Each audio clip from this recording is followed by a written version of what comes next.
ایک دن رسول اللہ صلی اللہ علیہ وسلم حضرت ابو سعید خدری فرماتے ہیں کہ مسجد میں تشریف لے گئے تو حضرت ابو امامہ انصاری رضی اللہ عنہ بیٹھے پریشان تھے، تو پوچھا رسول اللہ نے ابو امامہ سے کیوں پریشان ہیں؟ صحابہ فرماتے ہیں ہم ہمیشہ سنتے رسول اللہ یہ دعا کیا کرتے تھے، اس دعا کو بھی صبح و شام پڑھنا ہے۔ تو حضرت ابو امامہ سے پوچھا رسول اللہ صلی اللہ علیہ وسلم نے کہ آپ پریشان کیوں ہیں؟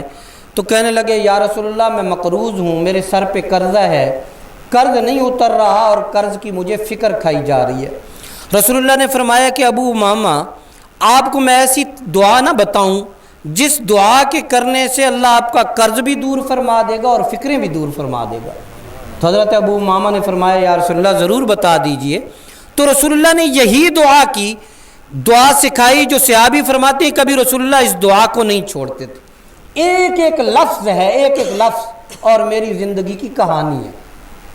ایک ایک لفظ ایسا ہے اس دعا کا، اس مجمع میں موجود میرے ہر بھائی کی، ہر بیٹے کی، ہر عزیز کی زندگی کی کہانی ہے۔ دعا کا پہلا حصہ یہ ہے اللہم انی اعوذ بک من الہم والحزن، یا اللہ تیری پناہ میں آتا ہوں۔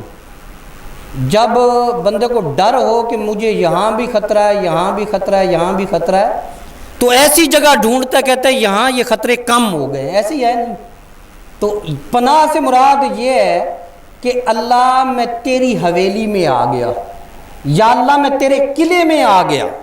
اللہم انی اعوذ بک من الہم والحزن، یا اللہ مجھے فکر سے بچا۔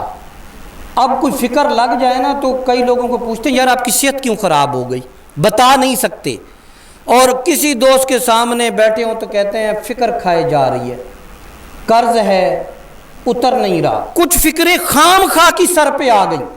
اللہم انی اعوذ بک من الہم، یا اللہ مجھے ایسی فکر سے بچا جو میرا اطمینان اور سکون کھا جائے۔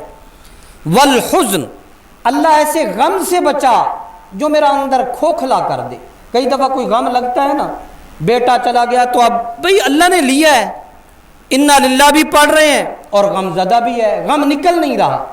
آپ جب یہ دعا پڑھیں گے اللہ فکر سے بھی بچائے گا جو فکر مار دے، اللہ غم سے بھی بچائے گا جو غم تباہ کر دے۔ لگتا ہے نا میری آپ کو غم اور فکر آتی ہے نہیں آتی؟ اور آپ یقین مانیں کئی غم اور فکر ایسے آتے ہیں کہ رات کی نیند ختم ہو جاتی ہے، رات کی نیند۔ اللہم انی اعوذ بک من الہم والحزن واعوذ بک من العجز والکسل، یا اللہ میں تیری پناہ میں آتا ہوں بے بسی سے۔ دولت ہے، پیسہ ہے، لیکن کر کچھ پا نہیں رہا، بے بس ہے، چاہتا ہے کہ یہ کام کر لوں، جس کام کو ہاتھ ڈالتا ہے بے بس ہے، نہیں ہوتا کام، تو اللہ بے بسی سے بچائے گا۔ اٹھنا چاہتا ہے کہ میں صبح سویرے سویرے اٹھ کے کام کروں، والکسل۔ اچھا میں آپ کو ایک اور بات بتاتا ہوں، یہ ذرا توجہ سے سننا اس بات۔ اللہم انی اعوذ بک من العجز والکسل، یہ جو سستی ہے نا ہمارے بہت سارے کاروبار تباہ کر دیتی ہے، سستی بہت سارے بنے ہوئے کام بگاڑ دیتی ہے۔ گئے ہیں تو بھئی میں نے تو آپ کو 1 بجے کا ٹائم دیا تھا، اب آپ 2 بجے آئیں، اب کام نہیں ہو سکتا۔ تاریخ دی تھی، تاریخ گزر گئی، بھی میں نے تو فلاں تاریخ تک ٹائم دیا تھا، اب آپ نہیں آئے، میں نے نئے گاہک کو چیز بیچ دی۔ اب یہ جو سستی ہے، نماز کے لیے جانا ہے بھائی، اب کئی دفعہ کسی ساتھی کو اٹھاتے ہیں دوست کو کہ یار اٹھو نماز کے لیے، تو پڑا ہے ایک سائڈ بدل رہا ہے، دوسرا سستی پڑی ہے۔ بھائی جس رات نے 6 گھنٹوں نے آپ کو نیند پوری نہیں کی، یہ 5 منٹوں میں ہو جائے گی؟ بولو نا ذرا، نہیں ہوگی بھائی۔ 6 گھنٹوں میں نیند پوری نہیں ہوئی، یہ آخری 5 منٹ گھر سے نکلتا بھی ہے، آتا بھی ہے، اور رکعت رہ جاتی ہے، ٹھیک ہے، کام رہ جاتا ہے، عبادت رہ جاتی ہے، نماز رہ جاتی ہے۔ یہ دعا کریں گے اللہ توفیق دے گا انشاءاللہ کہ نماز بھی وقت پہ ہوگی، روزہ بھی وقت پہ ہوگا، کاروبار بھی وقت پہ ہوگا، سارے کام وقت پہ ہوں گے انشاءاللہ العزیز۔ اللہ تعالیٰ سستی سے بھی اور بے بسی سے بھی بچائے گا۔ وَأَعُوذُ بِكَ مِنَ الْجُبْنِ وَالْبُخْلِ، یا اللہ مجھے بزدلی سے بچا۔ اچھا کئی لوگ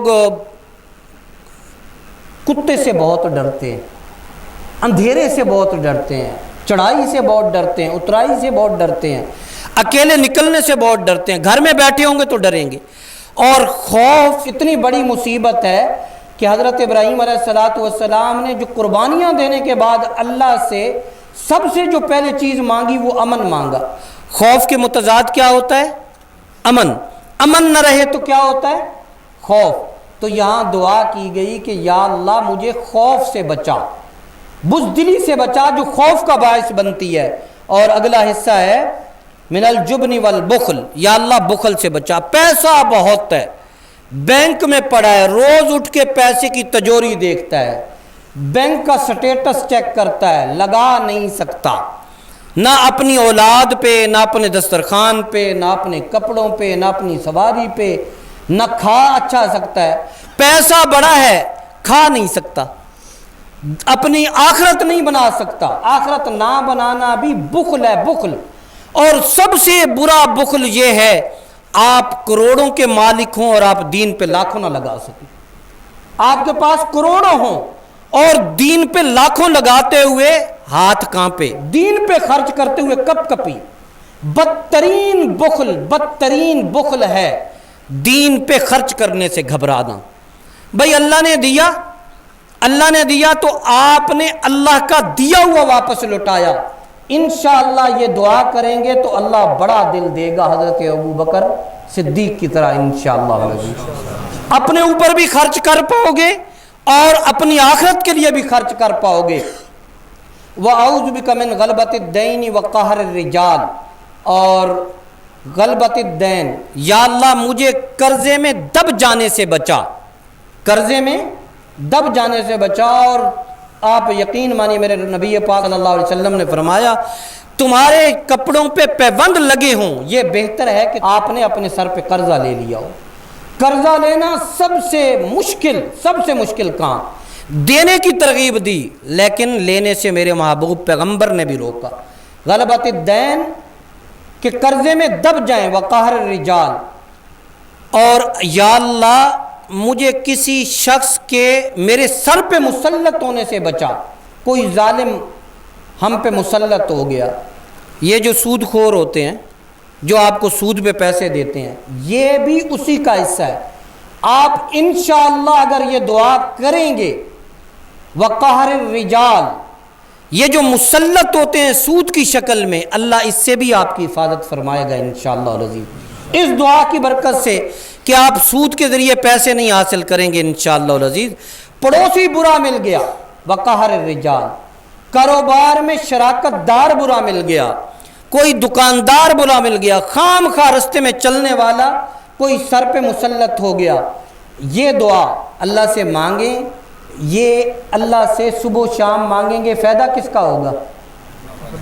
بولیے ذرا، خود بھی سیکھیں، اپنے بچوں کو بھی سکھائیں۔ اور میں آپ سے کہتا ہوں کہ یہ دعائیں صبح و شام پڑھنا شروع کریں، اپنی زندگی کی لذتیں چیک کریں۔